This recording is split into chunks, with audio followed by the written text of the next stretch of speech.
How's everybody doing? My name is Anthony Brian Logan, and today we got to talk about the Fox News virtual coronavirus town hall that was held on the White House lawn a little while ago. And today is Tuesday, March 24th, 2020. Now, as far as the hosts are concerned, you had Bill Hemmer from Fox News. He was actually right there on the White House lawn. Harris Faulker also was hosting it, but she was in a virtual location, so she was able to kind of teleconference in and help host it that way.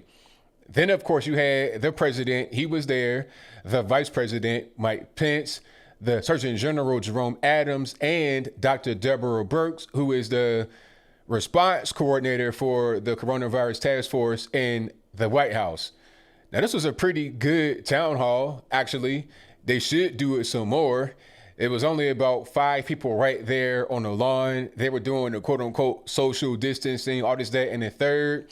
They were able to give out some good information. Mike Pence spoke for quite a long time in the very beginning before Trump came. He did very well. Jerome, he did well. Deborah Birx, she was giving us some good information just from the medical point of view. I could tell by how she was speaking that she understood the subject matter and what she was talking about. So she did very well. But Trump here said some really basic and common sense things that I've been saying the whole time, that many of you have been saying the whole time as well. And it's like people are afraid to say what he said. Now, before I get into what he was talking about, let's go ahead and roll this clip.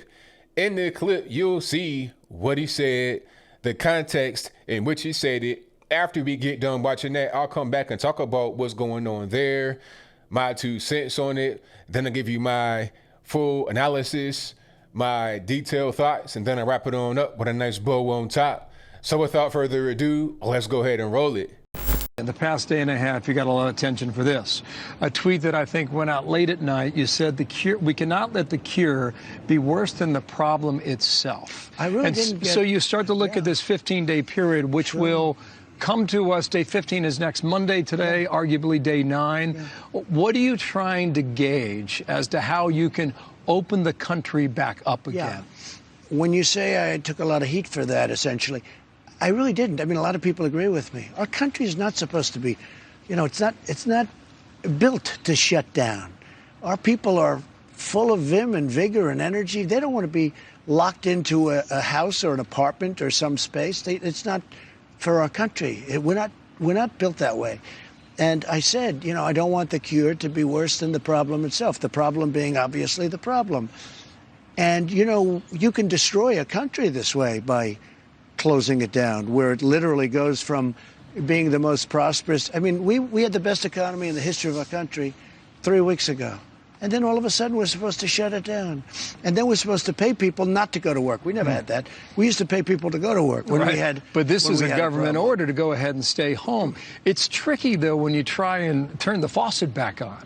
It's very tricky. New York could be different from Utah. Louisiana could be different from Arizona. So how do you go about making that decision here? Well, you have to make the decision. Look, we lose thousands. I brought some numbers here. We lose thousands and thousands of people a year to the flu. Yep. We don't turn the country off, every year. Now, when I heard the number, we average 37,000 people a year. Can you believe that? And actually, this year, we're having a bad flu season. But we lose thousands of people a year to the flu.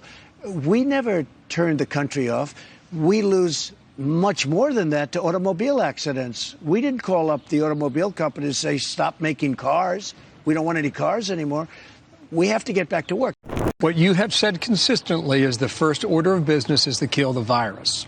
So when you look at the data from around the world and across our country, how do you determine that 19 days from now it might be safe? Because there are millions of people watching this now who have their family fortune on the line.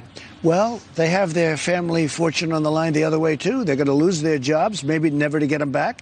They're going to lose their businesses, never to get them back. We want to start up as soon as we can because we're going to have a very quick comeback if we do that. If we delay this thing out, you're going to lose more people than you're losing with the situation as we know it. All right, so you saw that, you heard that. Now, what he said right there is right on point. I've been saying the same thing from the very beginning. Like right when they started doing this whole, quarantining, social distancing, shutting down restaurants, bars, movie theaters, gyms, shutting down the economy of the U.S., basically trying to quarantine like 1 in 3 Americans. Right when that whole thing started, I'm like, okay, I understand we got a virus going on. We don't want to get everybody infected. We're not trying to have a bunch of deaths. We're trying to, quote unquote, flatten the curve. I get it. I understand. But at a certain point, when do we go back to work? When do we go back to regular life? I'm already seeing people not really wanting to abide by the quarantine. Okay, there was a 14-day plan. I can already tell right now that people don't want to do it. They're already out there. They're going to spring break. They're going to the park. They're going places. People just don't want to be in their house with nothing to do, going crazy. And beyond that, people want to be able to go back to work. Okay, that's the main thing. It's not about, oh, well, you more worried about money than you are about lives. No, I'm worried about lives because we're not in some kind of Shangri-La, some kind of utopia where we can just live for free. You know, some people can, you know, those that are just on the dole, they can live for free. But at a certain point, people got to be able to work to give them the chance to be on the dole. People that work have a certain lifestyle we work very hard for.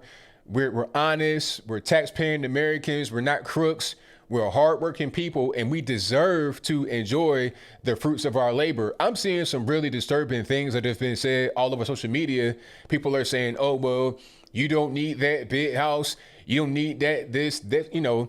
It's like, excuse me, don't tell me what I need and what I don't need. I'm a grown man, I work hard, I sacrificed years of my life. Me, talking about me right now, I'm getting personal. I sacrificed years of my life, came to the breaking point.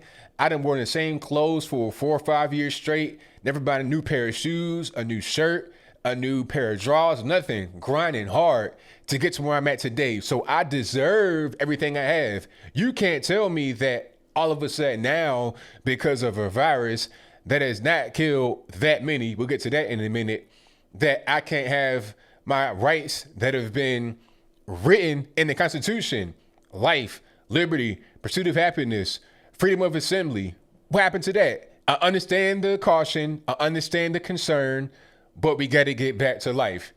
And I like what Trump was saying, because at a certain point, he was like, okay, they're coming into the Oval Office and they're telling me we got to shut the whole country down. It's like, what? He knows right away, if you're shutting the country down, if people are in quarantine and they can't go to work, it's going to have a negative impact on people that will be worse than the virus itself. Okay, I mean, it's just simple. People, even some elderly people, I think the Lieutenant Governor of Texas said it. He's like, look, I'm about to be 70 years old, but I'm willing to risk my life if I know that my kids and my grandkids will have a future, because the things that are going on right now may not be temporary. The pause on the economy is, but a lot of companies are not going to be able to survive it. And then when the whole thing is over, they're not going to be able to come back. So we got to think about that kind of thing. And like I said, it's not just about, oh, you're trying to protect the company. These companies aren't just some type of evil figure. I think that people have been watching too much fictional television and reading too much of the fake news media and watching too much of the fake news media as well. They think that if you have a lot of money, you're an evil person, you're the Antichrist, all this and that. But a lot of those same people don't understand that these big companies, these big millionaires, billionaires, they employ people. Okay, people got to go to work. If a company that's very big, like Boeing, just goes away, think about how many human beings, real people that have a name, that have a family, a history, that are somebody, now all of a sudden have nothing. You work 15, 20 years at a place for your whole career basically to get shut down. Your 401k, all that is gone because of government intervention by saying that you can't go to work because some people may get sick and die from a virus. I'm sorry, I'm not thinking that is an equal exchange. The flu causes plenty of deaths per year, like he said, but we're not shutting down their entire economy or the country over that. Take precautions, like he said, you know, wash your hands, avoid direct contact, wear your mask if you have to, but you still need to be able to make money. You still got to be able to take care of yourself. You still got to keep the economy afloat. Because like I said, a lot of these businesses that go out of business right now, or that kind of shut down production, they're not going to be able to recover from this. The sooner we get back to normal, the better things are. But I think I'll leave that right there for now. And what say you? Do you agree with me? Do you agree with Trump and many others, just people on television, government, regular people, that we should get back to work? That's where I'm at. I've been saying that from the jump. I don't think we should have ever really shut down. I think there should have just been, precautions, gloves, masks, hand sanitizer, wash your hands, be hygienic. If you are a person that's at high risk, you got some kind of underlying medical issue, you're of advanced stage or whatever, you can stay home if you want to. All right. But regular people, nah, go out there and just get something cracking. I think what Trump did is the best thing he could have done, to pause things for a minute, and then we got to get back to normal as soon as possible. We can't have this thing go on for too long. Or am I wrong? Should we just stay in our homes, not work, not be involved in society, ruin the economy to the point where these big corporations that employ thousands of people, if not millions of people, just go under and never come back? What are we going to do after these companies are gone? How are we going to employ these people that lost their jobs due to direct government intervention, saying that they can't operate and they got to stay home and they can't work? What are we going to do about them? UBI, is that going to solve it? UBI is what, $1,000 a month? So $12,000 a year. If I don't get welfare, and if I do get welfare, I get less. I get the difference in between the value of my welfare and, what the max for UBI is per month. But let's just say I don't have any welfare. I get $12,000 a year versus $80,000. You got 4 kids, a disabled spouse. What are you going to do? It's unfair. It's not right. We don't want the quote unquote cure for the virus or the remedy for the virus or the stopgap measures to prevent the virus from spreading to be worse than the virus itself. But whatever your comments are, please let me know in the comments below. And that's all I got to say for this video. If you like what you heard, please comment, rate, share, and subscribe. Peace.